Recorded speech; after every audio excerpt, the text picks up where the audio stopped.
Welcome back to the podcast. Wolves 2, Man United nil.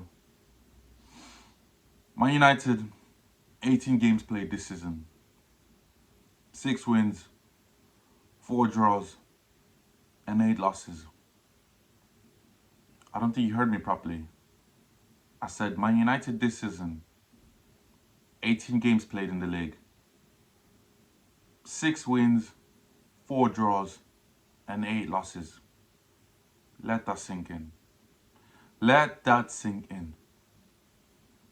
People, there's no point in me ranting, there's no point in me screaming and shouting. I already said it in my last reaction, my last video, end the season. The stand's still the same. Ain't nothing changing, nothing's different.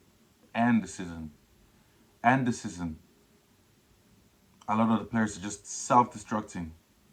C4s on them, planted, self-destructing. You know what? Banda, I'm going to mention names. Bruno Fernandes, it's time, my bro. It's time. It's been time, but I thought, you know what? After the appointment of Amorim, maybe, just maybe, the Portuguese connection, the sporting connection, maybe he could have revived something different in Bruno. Maybe he could have brought out a different side to Bruno that we were yet to see, that we were hoping to see. But Bruno, I think your next flight to Lisbon is on the way. It's time. It's time. It is time. There's no place for Bruno on this team. I mean, there had been no place for him in general. But I was just open-minded just because he's the club captain. Like I said, he's Portuguese, the sporting connection. I was open-minded, but there's no place for him in this club. There's no place for him in this team. In the left of the three, he can do it. In the right of the three, he can do it. In the middle, he can do it. In the two, he can do it as well. He cannot. He can't do it anywhere.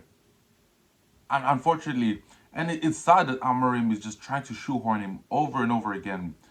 Trying to shoehorn him. I don't know whether it's because he's the club captain or he's Portuguese, but Amorim just keeps trying and trying, and it's just not working. It's just not working. Don't get me wrong. I'm very level-headed. I'm very realistic, knowing that none of these players are his, and that 5-10 of these players are probably players that he wouldn't be having. He wouldn't want to be coaching had he had this ideal team, ideal transfer. So I'm not going crazy at all because he's only playing with what he's got in front of him. But that being said, you ask yourself, where's Casemiro been?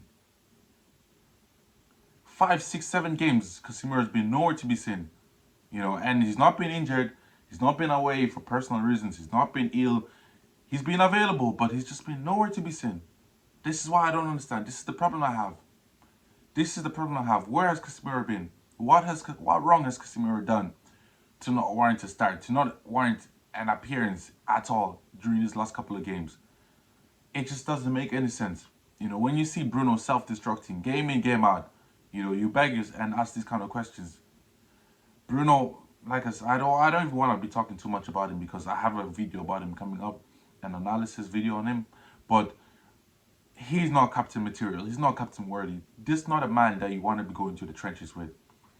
This is not a man you can sit down and confidently and say, yeah, that's my captain. That's the guy that's going to ride us through. That's going to rock us through. He's not a guy you can look at and say that. He's self-destructed today.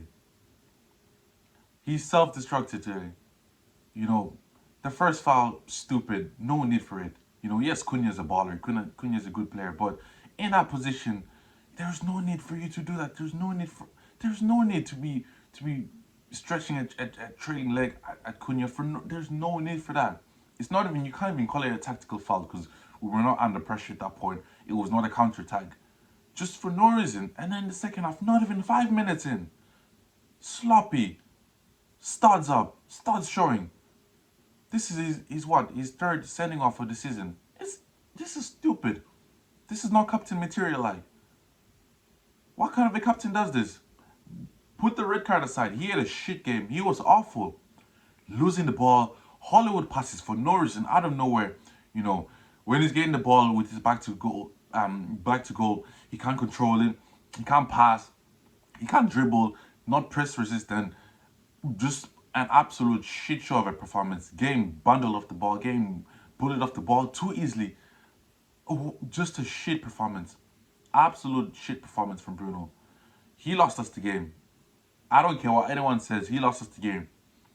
Put the red card aside, his performance in general, shit passing, Hollywood passes when there was no need for it. Getting bullied off the ball too easily, losing us possession high off the pitch. Making silly tackles. Not covering his man, being in the wrong positions at the wrong time. Just the whole performance in general, he lost us the game. Shit performance. Shit performance from him, shit performance from the team. You know. I can't even sit down and think of any notable mentions, in this game. Ahmad quiet, was starving, didn't have too much, didn't have anything to do with. When he was on the ball, getting crowded by 3, 4 Wolves defenders, nothing to do. Nothing to do, people. Hoyland dead. Dead. Nothing to do. Starving as well. No service.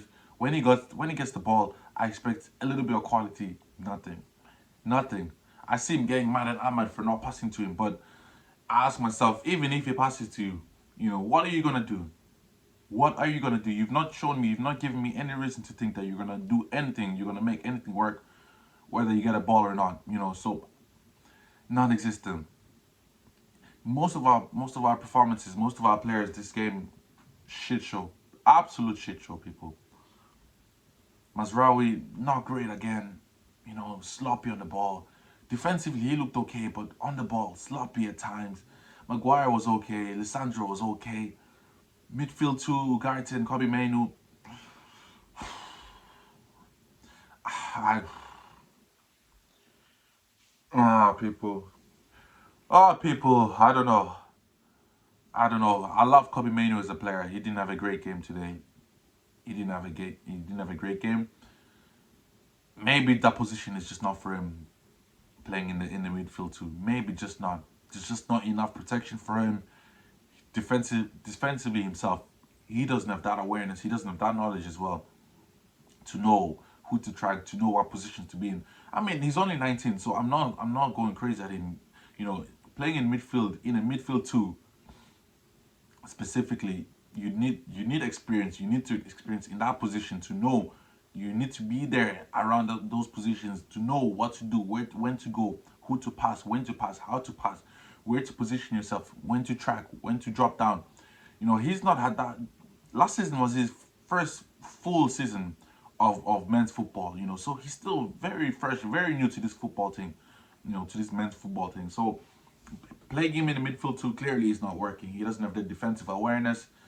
I mean, going for it, he technically is up there, but defensively, he just doesn't have the defensive awareness nor the physicality to be able to play in the midfield. So in the midfield three, it can work, because he might have two midfielders around him, whether it could be a Casemiro and Ugarte, two around him, just that could help him defensively. But in the midfield too, if it's not Ugarte, it's all on his hands, and I just don't think he's good enough to be playing in the midfield too.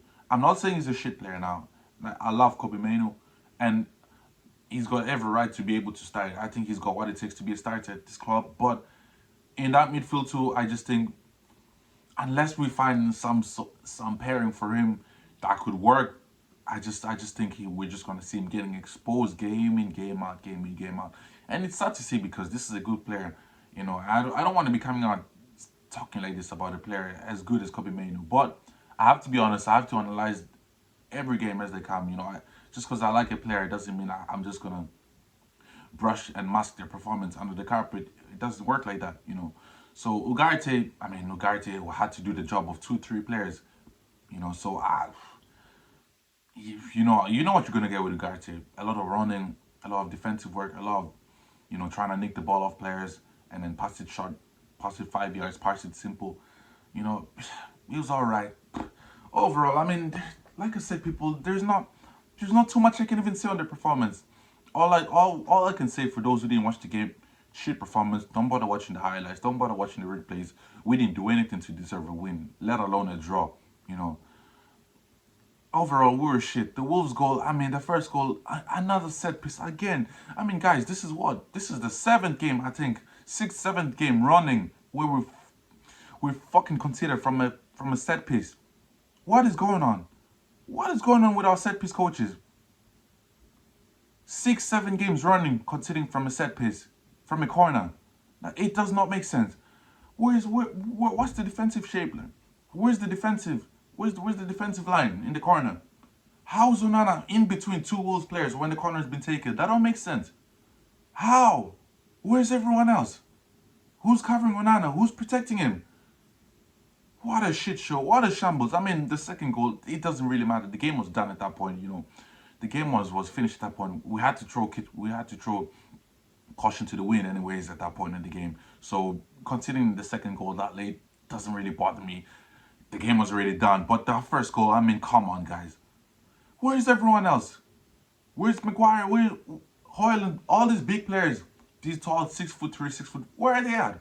Who's protecting Onana? I mean, that being said, Onana should be a bit stronger as well. He should know that, okay, I'm between two players, two Wolves players. He should be able to have the balls, to be able to have the confidence to call out, okay, hey guys, come in front of me, someone support me, watch me from the back, or something like that. Speak, like no words, no nothing, just standing. And then the ball is crossed in by Cunha, and he's just weak. And Onana, I want to try defend him. I want to try like appreciate him, rate him, and show him love. But he's making it hard for me to. He is making it very difficult for me to when he's making these mistakes, doing stupid things like this, you know. But like I said, our set piece coaches, they need to go back to the drawing board and sit long and hard and think about how to defend corners, because like I said on the previous match review, on average a team concedes about 2 corners a game, and if we're conceding 3-4 corners a game, that means on average we're gonna concede a goal a game.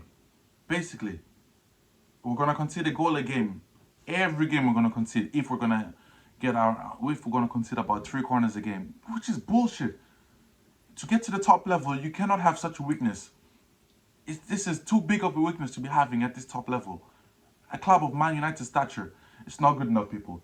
You know. So Bruno, get him out. Garnacho, dead, didn't do anything. But to be fair, the game was already done at that point. The game had already changed. We were already a man down. Casemiro, I like the changes. Casemiro, Anthony, and Eriksen brought something different. They brought energy. They brought Anthony looked lively. He looked active. You know, Casemiro and Eriksen, they looked all right, but it still wasn't enough. Like I said, people, we didn't deserve to win. We didn't even deserve to get a draw. So, fair play to Wolves. Fair play to Matheus Cunha. Fair play to Pereira. Fair play to the team. But yeah, we have a lot of work to do. We need to go back on the drawing board. But you know what? I'm glad that Amorim is going through the storm, rather than him coming in next season trying to put his trust on these players, hoping that they're going to turn the corner and then down tools the same way they down tools on Ten Hag, same way they've down tools for 4 or 5 managers before him. You know, so look, people, the storm has started. Let's just pray and hope that these are signs, these are positives that Amorim can take. Positives, I use the word lightly, that Amorim can take and use for next season, because this club needs open heart surgery. People, I will see you later. Peace.